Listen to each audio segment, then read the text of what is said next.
Yeah, so I'm not expecting to see and do everything in New York City in 2 days. That would be mad. But I feel I've seen and done a lot so far. So for this video, I'm meeting a YouTube vlogging friend of mine, Lewis, to see and do more of the Big Apple.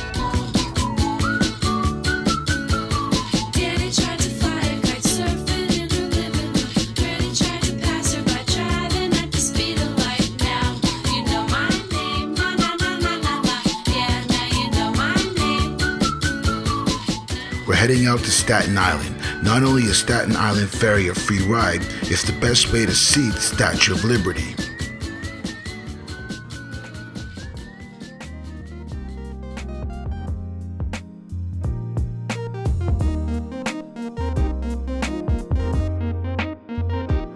The Statue of Liberty enlightening the world was a gift of friendship from the people of France to the United States and is recognized as a universal symbol of freedom and democracy.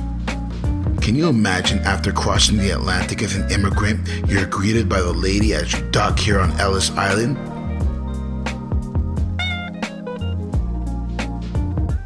Now since my birth sign is Taurus, you know I'm loving this. It was installed unofficially by Otero de Modiza following the 1987 stock market crash as a symbol of the strength and power of the American people. On March 7, 2017, the Fearless Girl, designed by Christian Visbal, was placed directly in front of it. Naturally, this has caused a huge controversy. My solution: turn the statue around so both statues look up Broadway in the face of adversity. Babe, that's just me. When politics come knocking, I'm out to lunch. Speaking of which, this is one of the things I absolutely love about NYC. Great food is always nearby. So good. I'm full and ready to meet up with Lewis. What's up, guys? So I found my friend Lewis. He's an awesome videographer and awesome, like his drone footage, ridiculous, off the hook. I'm a little bit jealous because he has a Maverick and I'm just kind of like, damn you, but the Maverick is great. Yeah. It is awesome. And so we're here at the World Trade Memorial site. And I thought that this would be the perfect place to talk about some of our favorite places in New York. So before we get into our favorite, some of our favorite places, tell me about your YouTube channel. You guys are gonna love his channel. Yeah, so this is pretty cool. I make like mostly cinematic, motivational videos, but also like vlog style, and I'm still figuring out how to combine both. Yeah. What are your top favorite spots that maybe your 2 or 3 favorite spots in New York City? Yeah. So like on Manhattan, the free spots, I would say where we are right now because it's so sentimental value. Yeah, I agree. So we're here at the World Trade Center. Right? Yeah. The hardest thing to do in New York is the one thing that must be done in New York.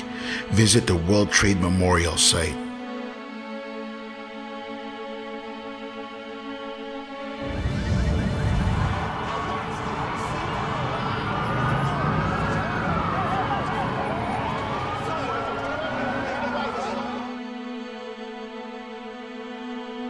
Both towers of the World Trade Center have been hit by aircraft.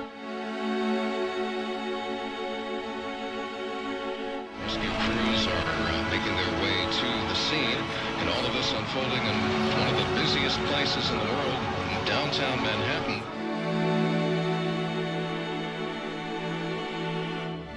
The one thing that I admired about New Yorkers since the events of 9/11 was their resilience, ability to rebuild and rise above.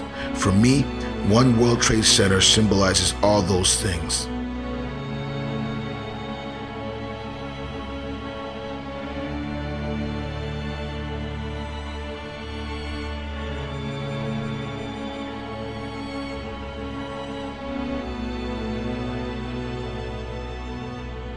So that's one of them. Then the High Line. Yes, High Line I love. Amazing as well. Yeah. I think it's great because it was an old train line, right? Yeah. And they repurposed it for a park, which is just amazing. You can see the Empire State Building there. Yep. See the World Trade Center. Really get a feel of how big the city is as well. Yeah, for sure. So I really like that one. And then in Lower Manhattan you have Battery Park, which is like on the top of the island. So you can see Statue of Liberty there, you can see Brooklyn. So that's really cool as well. You feel like the openness, because the city can be really claustrophobic sometimes if it's so busy. Yeah. That's so it's cool to escape that and go there. And then I'm staying in Brooklyn, so like the piers of Brooklyn along the river, along the East River, are really pretty as well, because you can see the whole skyline there. And it's really great. Awesome. Yeah. That's a fantastic list. It's also the perfect segue into one of my favorite and most iconic bridges. The Brooklyn Bridge is a hybrid cable-stayed suspension bridge. It is one of the oldest bridges of either type in the United States and was completed in 1883. It connects the boroughs of Manhattan and Brooklyn by spanning the East River. And this, my friends, is where I leave you, as I'm heading deeper into Brooklyn for dinner with my family. So that's it for this episode. Now I know what you're gonna say. 2 days in NYC is not nearly enough, and I would say you're right. But I live in Toronto, and that's an hour-and-a-half flight, so I'll be coming to New York all the time, so you can expect more videos about New York City. I want to thank my special guest Lewis for hanging out with me today. Be sure to check out his YouTube channel. Subscribe to my channel on your left, and for a custom NYC guide, visit the blog post link on the right. Like the video and leave a comment below. Cheers. Bye for now.